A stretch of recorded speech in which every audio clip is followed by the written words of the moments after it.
बिस्मिल्लाहिर्रहमानिर्रहीम। अस्सलाम वालेकुम नाज़रीन, आप यूट्यूब चैनल देख रहे हैं। मैं इमरान खान हूँ। एक बयानिया बनाया गया पाकिस्तान में और बार बार बनाया गया। पाकिस्तान की मीडिया ने उसके बारे में बार बार बात की। अब इसमें जो है वो नजम सेठी साहब ने एक इंकशाफ किया। नजम सेठी साहब कहते हैं कि ये जो इकोनॉमिस्ट के अंदर नहीं लिखा गया आर्टिकल, इकोनॉमिस्ट बहुत बड़ा एक जरीदा है, वो ये कहते हैं उसका एक डिजिटल प्लेटफॉर्म है और वाकई है भी यही है कि 1843 ये जो डिजिटल प्लेटफॉर्म है 1843 इसमें ये छाप दिया गया है और नॉर्मली यहां पे इस किस्म की चटपटी खबरें जो हैं वो छाप दी जाती हैं। अच्छा, इस खबर को संजीदा जरूर लिया जाता है अगर एक दो दिन जो मुसन्निफ हैं, जो खातून हैं जिन्होंने ये आर्टिकल लिख के वहां पे छाप दिया, अगर वो खामोश रहती तो। लेकिन वो आ गई मीडिया पे, उन्हें मौका मिल गया, वो मीडिया पे आई, मीडिया पे आके उन्होंने बातचीत शुरू कर दी। एक तो उनका सारा पहले ही ये मामला खुल गया कि PMLN के साथ उनके दरीना ताल्लुकात हैं और उनकी हमदर्दियां नून लीग के साथ हैं। मरियम नवाज के बारे में बड़े अच्छे उनके ट्वीट्स हैं, PMLN को वोट करो, इसको वो रीट्वीट करती रही हैं। तो उन्हें PMLN बतौर पार्टी बहुत पसंद है।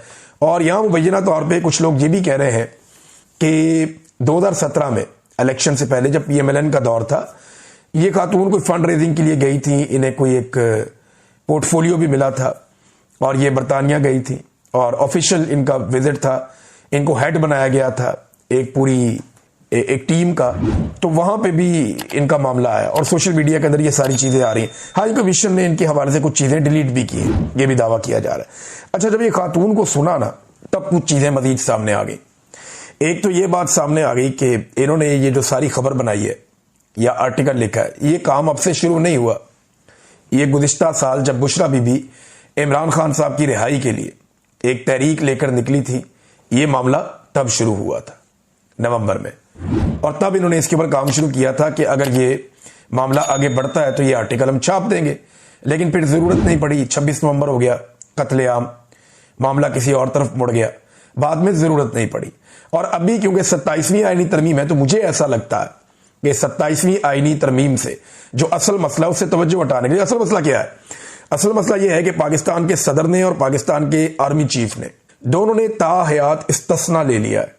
और उलमा इकराम, जो जय्यद उलमा इकराम है, उनके बकौल ये अमल गैर इस्लामी और गैर शरई है, यानी इस्लाम में इसकी गुंजाइश नहीं है। हमारे आर्मी चीफ ने और हमारे सदर पाकिस्तान ने, आसिम मुनीर साहब और जरदारी साहब, इन दोनों ने ताहयात इस्तिस्ना आईन के अंदर ले लिया है, जबकि ना इस्लाम इसकी इजाजत देता है, ना शरीयत इसकी इजाजत देती है। ये गैर इस्लामी है, गैर शरई है। और ये मैं नहीं, जय्यद उलमा इकराम कुरान और हदीस की रोशनी में बता रहे हैं। अब इससे तवज्जो हटाने के लिए अदलिया का भी बेड़ा गर्क कर दिया, पल्ले ही कुछ नहीं बचा अदलिया के। तो इन चीजों से तवज्जो हटाने के लिए मुझे लगता है कि ये मामला मोड़ के इस तरफ लाया गया और ये आर्टिकल बेटैमा ही छाप दिया गया और पाकिस्तान के मीडिया को सबको मजबूर कर दिया गया कि जनाब ये आर्टिकल छप गया है 1843 में, ये जो डिजिटल प्लेटफॉर्म है इकोनॉमिस्ट का, वहां पे तो आप उठा के सब इसके ऊपर भरपूर किस्म की कवरेज करें। तो खोदा पहाड़ निकला चूहा। जब ये खातून का इंटरव्यू किया गया, चंद चीजें पता चली कि पिछले साल बनाया था, अब छाप दिया गया। फिर पता चला कि जनाब इसके अंदर जो फैक्ट्स हैं वो उन्होंने सोशल मीडिया से और दूसरे मीडिया से, इधर उधर से जो पाकिस्तान में चेमगोइयां होती हैं वहां से उठाए। जब उनसे पूछा गया सबूत लेकर आओ, सबूत उनके पास था कोई नहीं। अब नईम हैदर पंजूता साहब एक उभरते हुए सियासतदान है, नौजवान है, वो बैठे हुए थे एक शो में, उन्होंने जितने सवालात किए बीबी के पास एक भी जवाब नहीं था। मैं देख रहा था कि एक बेबसी थी, वो साबित नहीं कर पा रही थी कि जो उन्होंने लिखा उसको वो उसको प्रूफ नहीं कर पा रही थी। तो अब पाकिस्तान तहरीक इंसाफ के पास मुझे लगता है कि ऐसा एक मौका है, या इमरान खान साहब की फैमिली के पास, कि वो इस मामले को लेकर बरतानिया की अदालत में केस कर सकते हैं। क्योंकि स्टोरी जो है वो इसी तरह के छापी गई है कि वहां से ये बात, वहां से ये बात, वहां से ये बात, अपने तौर पर कोई ऐसी तहकीक वो नजर नहीं आ रही, या कुछ सबूतों की बात की गई हो कि हमारे पास सबूत है, इसके कुछ दिखाई नहीं दे रहा, भी उसने ये कह दिया, उसने ये कह दिया, वहां से ये पढ़ लिया, यहां से ये पढ़ लिया, ये इस किस्म की स्टोरी है। लेकिन इसके अंदर क्योंकि एक बदनामी हुई है, इसको एस्टेब्लिश करके, यानी दो मरहलों में होगा। सबसे पहले ये होगा कि अदालत में ये केस किया जाएगा कि जनाब ये हमारे साथ किया गया, पहले इसके ऊपर आप देखें कि ये डेफेमेशन है। तो जब अदालत कहेगी जी बिल्कुल डेफेमेशन है, तो फिर उसको कहा जाएगा कि अब आपने ये इल्जाम लगाए, ये साबित करें।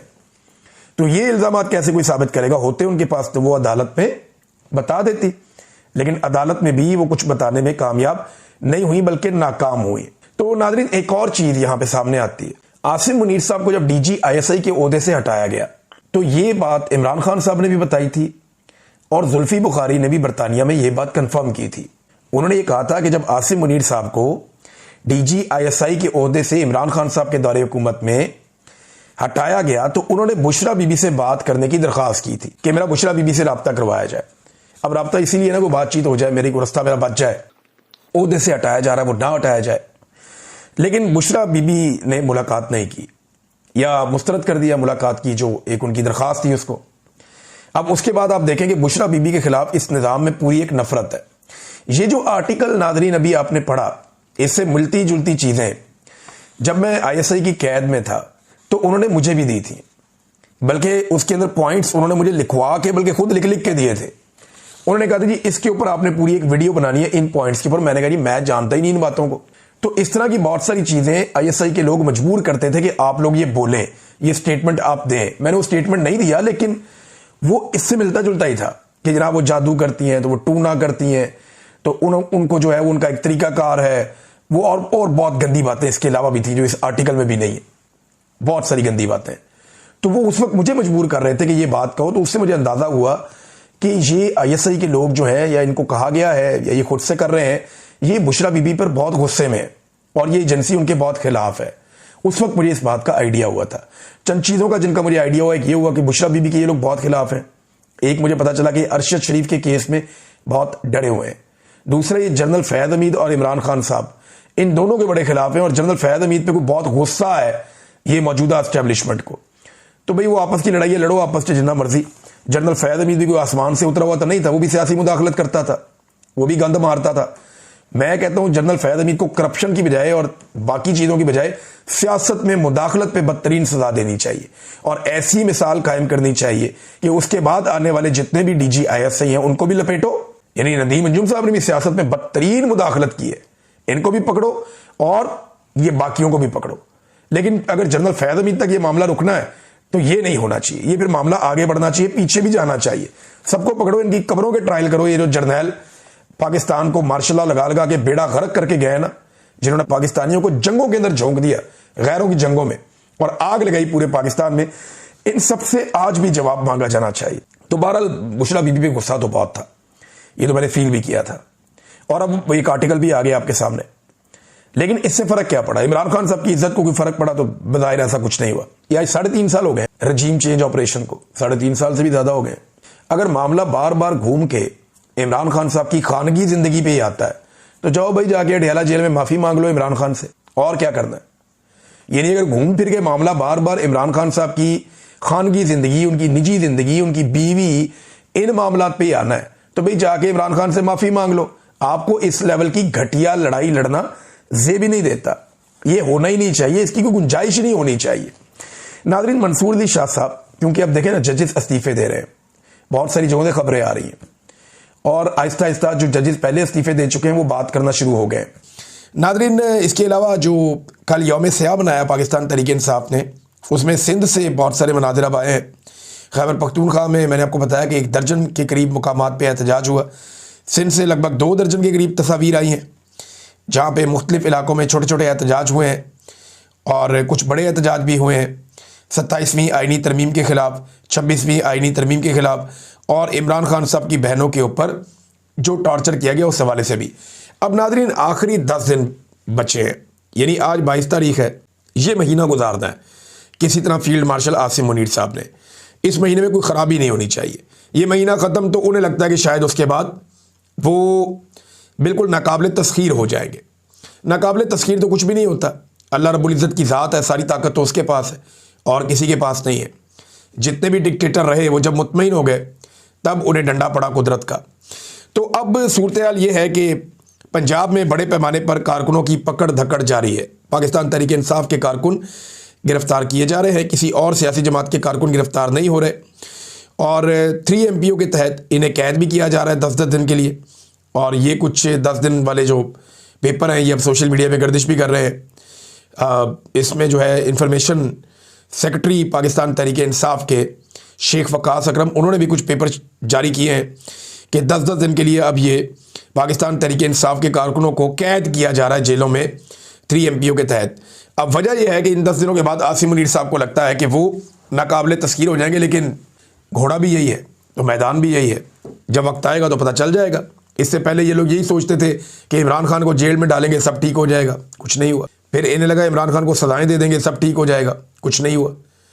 फिर इन्हें लगा इमरान खान का इंतखाबी निशान छीन लेंगे सब ठीक हो जाएगा, कुछ नहीं हुआ। फिर इन्हें लगा कादी फायद ईसा आएगा सब ठीक हो जाएगा, आ गया, कुछ नहीं हुआ। फिर इन्हें लगा नवाज शरीफ को वापस लाएंगे तोते उड़ाएगा सब ठीक हो जाएगा, आ गया, तोते उड़ा लिए, कुछ नहीं हुआ। फिर इन्हें लगा 2024 के इंतखाबात में भरपूर धांधली कर लेंगे और अपनी फार्म 47 पे जाली हुकूमत बना लेंगे, सब ठीक हो जाएगा। वो भी करके देख लिया, कुछ नहीं हुआ। फिर इन्हें ज़रूरत पड़ी एक 26वीं तरमीम की, वो भी इन्होंने कर ली। फिर जनाब 26 नवंबर को कत्लेआम करके इन्होंने लगा सब ठीक हो जाएगा, फिर भी कुछ नहीं हुआ। फिर तहरीक लब्बैक के कारकुनों को कत्लेआम कर दिया, सब ठीक हो जाएगा, कुछ भी नहीं हुआ। फिर 27वीं आईनी तरमीम करनी पड़ गई। अब 27वीं आईनी तरमीम करके इन्हें लगता है सब ठीक हो जाएगा, कहाँ ठीक हुआ। अब इन्हें लगता है कि 10 दिन और पाकिस्तान तहरीक इंसाफ को चुप करवा लेंगे तो सब ठीक हो जाएगा। ये ठीक नहीं होना, ये कौम आपका पीछा करेगी, ये आपके पीछे आएगी। पाकिस्तानी इंतज़ार ज़रूर कर सकते हैं, ताख़ीर ज़रूर हो सकती है। मैं पाकिस्तानियों को अच्छी तरह जानता हूँ, पाकिस्तान की एस्टेब्लिशमेंट पाकिस्तान को इतनी अच्छी तरह नहीं जानती। अगर ये जानते होते, वैसे आसिम मुनीर साहब तो जानते ही हैं, इसलिए उन्होंने इस्तेस्ता ले लिया है कि उन्हें आइडिया है कि पाकिस्तानी क्या कर सकते हैं। इमरान खान का खौफ भी है ना। देखिए, मुझे आज एक बड़े ज़बरदस्त आदमी ने फ़ोन किया, मैं उसको मुश्किल में नहीं डालना चाहता। उसने मुझे कहा कि जितना पाकिस्तान की मिलिट्री एस्टेब्लिशमेंट या फील्ड मार्शल आसिम मुनीर साहब इमरान खान से डर रहे हैं, अगर इतना वो अल्लाह से डरें तो पाकिस्तान की हालत बहुत बेहतर हो सकती थी। लेकिन वो इमरान खान साहब के खौफ में बिला वजह मुब्तला है और ये खौफ उन्हें जीने नहीं दे रहा। कभी इस्तेस्ता लेते हैं, कभी कुछ करते हैं, कभी कुछ करते हैं। तो सारी एक्टिविटीज़ इमरान खान को मद्देनज़र रख के, उनको अपने दिमाग में रख के ये करते रहते हैं। और हालात पाकिस्तान के ये पैदा कर दिए कि पाकिस्तान को लगभग शुमाली कोरिया इन लोगों ने बनाकर रख दिया है। शुमाली कोरिया को अगर आप स्टडी करें ना नाज़रीन, तो वहाँ से कोई शख्स बाहर नहीं जा सकता। जिसने बाहर जाना है उसने सर्टेन गारंटीज देनी है, फिर उसने बाहर जाना है। शुमाली कोरिया से निकल कर बाहर भागना वहाँ के लोगों के लिए जान जोखन का काम है। लोग जनूबी कोरिया जाना चाहते हैं, अगर आप फ्लाइट एक लें शुमाली और जनूबी कोरिया के ऊपर, आप हवा से गुजरें जहाज़ पे रात के वक्त, तो आपको जो अंधेरा नज़र आएगा वो आप आंखें बंद करके जान जाएं कि शुमाली कोरिया बेड़ेगर्क हो गया, उसका डिक्टेटरशिप है वहाँ पे। और जहाँ आपको रोशनियाँ, चमक और तरक्की नज़र आएगी वो आप समझ लें जनूबी कोरिया। जनूबी कोरिया अपनी पहचान पूरी दुनिया में बना रहा है बहुत सारे हवालों से। शुमाली कोरिया जो है वो सिर्फ़ और सिर्फ उनके पास हथियार अच्छे हैं, जबकि उनके लोगों का म्यार ज़िंदगी किसी काबिल नहीं है। ज़हनी मरीज़ बन गए हैं वहाँ के लोग। अब वो जो शुमाली कोरिया है वो ट्रैवल नहीं करने देते, यही पाकिस्तान में फार्मूला है। पाकिस्तान के एयरपोर्टों से बेशुमार लोगों को वापस भिजवाया जा रहा है। देखिए, कुछ लोग ऐसे होते हैं जो गैर कानूनी तरीके से बाहर जाना चाहते हैं, उनके ऊपर सख्ती हमेशा से होती रही है एयरपोर्ट के ऊपर, और FIA चेक करती रही है। उस मामले को आप मज़ीद बेहतर कर सकते हैं, मज़ीद सख्ती कर सकते हैं, ह्यूमन ट्रैफिकिंग को आप रोक सकते हैं। लेकिन जिन लोगों के पास कागजात हैं, जिन लोगों के पास पासपोर्ट है, असली वीज़ा है, जिनके पास टिकट है, जिनके पास वसाइल हैं, जो पाकिस्तान से बाहर जाते रहते हैं, जाना चाहते हैं, उन्हें रोकना दानिशमंदी नहीं है। लेकिन पाकिस्तान की मिलिट्री एस्टेब्लिशमेंट को इस बात की बड़ी शर्मिंदगी है कि क्यों पाकिस्तान दुनिया में नंबर 1 आ गया, जिसके शहरी उस मुल्क को छोड़ कर जा रहे हैं। इसकी इन्हें बड़ी तकलीफ हुई है। पहले ये से कहते थे ब्रेन गेन हो रहा है, आसिम मुनीर साहब ने खुद कहा था कि ये ब्रेन गेन है। ये वही वक्त है जब आसिम मुनीर साहब ने ये भी कहा था कि फॉरवर्डेड एज रिसीव्ड, ये भी उन्होंने उसी वक्त बात की थी, इसका बड़ा मीम बन गया था बाद में। लेकिन उन्होंने कहा जी ब्रेन गेन हो रहा है, और अब उस ब्रेन ड्रेन को रोकने की कोशिश कर रहे हैं। ऐसे नहीं रुकना, पॉलिसियों से रुकना। लोग पाकिस्तान नौकरियां करने आ सकते हैं अगर आप पाकिस्तान को सही ट्रैक पे चला दें तो। पाकिस्तानी पाकिस्तान से बाहर नहीं जाना चाहते, पाकिस्तान में रहना चाहते हैं, अगर उन्हें पाकिस्तान में वसाइल मिलें तो। नादरीन, एक और बड़ी खौफनाक खबर है, ये काफ़ी दिनों से चल रही थी, अब दोबारा सामने आ गई है, मैं आपके सामने रखता हूँ कि पश्तून तहफ़्फ़ुज़ मूवमेंट के 6 कारकुन जो लापता हो गए थे। ये वो कारकुनान हैं, जब आपको याद होगा ये आए थे एक जरगा में, उसके बाद इनके कारकुन लापता कर दिए गए थे। तो 6 कारकुन पेशावर से लापता हुए, इनके बारे में अभी तक कुछ पता नहीं चल रहा। वज़ीर आला खैबर पख्तूनख्वा ने इसका सख्त नोटिस लिया था, सख्त रद्द-ए-अमल भी दिया था, और उन्होंने वार्निंग भी दी थी, लेकिन उनकी वार्निंग का कोई फ़ायदा नहीं हुआ और ना कोई एक्शन हुआ उसके बाद। अब पता ये करना चाहिए कि ये जो 6 कारकुन पश्तून तहफ़्फ़ुज़ मूवमेंट के उठाए गए, ये तो आए थे जरगे के चक्कर में। अब इनके जो लोग उठाए गए, 2 लोग तो जरगे में भी आए थे इनके, अब ये लोग जो उठाए गए हैं, इनके हवाले से क्या कोई मुकदमा दर्ज किया गया, क्या कोई तफ्तीश की गई, क्या कोई किसी नुक्ते तक पहुंचे कि जनाब ये कहाँ गए, किधर से निकले, कोई सीसीटीवी फुटेज, कोई और चीज़, पेशावर के अंदर से ये उठाए गए हैं। तो वज़ीर आला ने इस पर स्टेटमेंट दिया था, लेकिन इन बंदों का अभी तक पता नहीं चल रहा। इनके अंदर नूरुल्लाह तरीन है, हनीफ पश्तीन है, सैयद इरफानुल्लाह है, फरहान वज़ीर है, अदनान वज़ीर है, हबीब वज़ीर है। एक दिन पहले पेशावर में तलबा ने इसके ऊपर बड़ा एहतजाज भी किया, बहुत बड़ा एहतजाज वो कर रहे थे, और वो ये मुतालबा कर रहे थे हुकूमत से भी और एजेंसियों से भी कि जबरी तौर पे लापता किए गए इन कारकुनान को वापस किया जाए। अब इस पे एमनेस्टी इंटरनेशनल ने साउथ एशिया का जो इनका एक पूरा पोर्शन है, उन्होंने एक मुतालबा भी किया है और उसके ऊपर एक उन्होंने स्टेटमेंट भी जारी किया है। उनका स्टेटमेंट क्या कहता है ये ज़रा देखिए आप। वो बता रहे हैं जनाब कि ये कारकुनान जो है ये लापता हो गए हैं और 12 नवंबर से अब तक ये लापता है, लगभग 10 दिन हो गए हैं, अभी तक इनको कुछ पता नहीं चल रहा। और ये एक नॉर्मल रूटीन बनती जा रही है खैबर पख्तूनख्वा में और बलूचिस्तान में कि वहाँ पे नौजवानों को लापता किया जाता है। लगातार ये वाक़यात हो रहे हैं। इस पर इन्होंने 3 किस्म की डिमांड्स की हैं। नंबर 1, इन्हें फौरी तौर पे जो है वो बाजियाब करवाया जाए ताकि ये वापस आएँ महफूज तरीके से। नंबर 2, एक और जो इसमें मुतालबा सामने आया वो ये कि इस पर इन्वेस्टिगेशन की जाए और जो लोग इसके लिए रिस्पॉन्सिबल हैं उनको सज़ा दी जाए। और तीसरा ये है कि इस किस्म की जो प्रैक्टिस है जबरी तौर पे गुमशुदा करने की, वो प्रैक्टिस पाकिस्तान में ख़त्म की जाए। ये नादरीन इनके मुतालबात हैं। नादरीन, जुलाई के महीने से लेकर अक्टूबर के महीने तक, जुलाई, अगस्त, सितंबर, अक्टूबर, ये 4 महीने, इन 4 महीनों में 2025 में पाकिस्तान ने जो कर्जा लिया वो 650 अरब रुपए है। 650 अरब रुपए, ये इतना कर्जा पाकिस्तान ने 4 महीनों में ले लिया। जो पिछला साल था ना 2024, इसी अरसे में 2024 में पाकिस्तान ने इससे 170 अरब कम कर्जा लिया था। यानी ये हर साल अपना कर्जा लेने की रफ्तार बढ़ाते जा रहे हैं। और अब किसी की भी हुकूमत आएगी उसको ये करना पड़ेगा। फ़र्ज़ करें आज अगर इमरान खान साहब की हुकूमत आ जाती है, उन्हें IMF के पास भी जाना पड़ेगा, उन्हें ये सारे कर्ज़े भी लेने पड़ेंगे, उन्हें मज़ीद कर्ज़े भी लेने पड़ेंगे और बहुत बोझ उठाना पड़ेगा पाकिस्तान की हुकूमत को जब तक कि पाकिस्तान के अंदर पब्लिक का एतमाद वापस नहीं आ जाता और टैक्स कलेक्शन का निज़ाम ठीक नहीं हो जाता। तब तक पाकिस्तान को ये बोझ उठाना पड़ेगा, ये कड़वी गोली अब खानी पड़ेगी। अब तक के लिए इतना ही। अपना ख्याल रखिएगा, अपने चैनल का भी। अल्लाह।